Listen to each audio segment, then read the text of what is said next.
អ្នកយាម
កំបិតក្រហមឆ្នាំទី26នៃសាធារណរដ្ឋច្បាយស្រុកអាយ៉ងនៃស្រុកសានធានមហាចៅចាលីត្រូវធ្វើឃាតនៅក្នុងរាត្រីភ្លៀងខ្លាំងក៏លាន់ភ្លេចបន្ទូស្រមោលក្រហមកន្សែងក្រហមបិទមុខឃើញតែពន្លឺមួយកំបិតដាច់បំពង់កម្នាក់នេះគឺជាអ្នកក្លាហានដ៏ល្បីល្បាញដែលធ្វើឲ្យពួកបរទេសភ័យខ្លាចអ្នកណាក៏ហៅគេដែរថាកំបិតក្រហម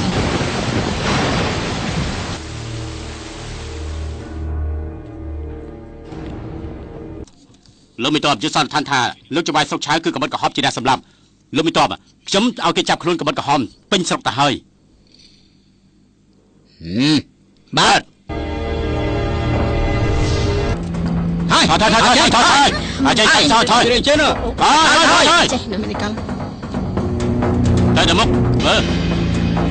បានទៅឈប់យកឯងមកនេះមើលបត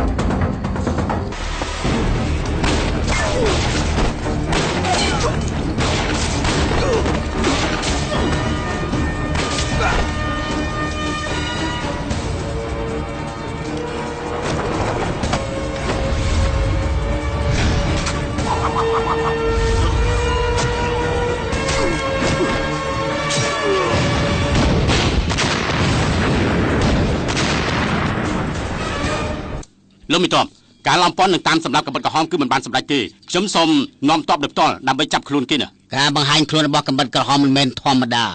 កុំឲ្យគេរំខានការងាររបស់យើងឲ្យលោកទៅភូមិទិញជាធ្វើយ៉ាងណាឆាយឆែមកចត់ពិសេសគឺមកដូវវេននៅក្នុងភូមិទិញជាទីតាំងប៉មការពារទីតាំងសម្ងាត់ទីតាំងចកផ្លូវសម្ងាត់បានធ្វើយ៉ាងណាគួរតែប្រយ័ត្នបន្តិចកុំឲ្យមនុស្សគ្រួសារទិញដឹងឲ្យសោះវាគឺជារឿងស្លាប់រស់នៃផែនការទាំងមូលសូមលោកមិនតបកុំបារម្ភអីខ្ញុំធានាថាសម្រាប់កិច្ចការបាន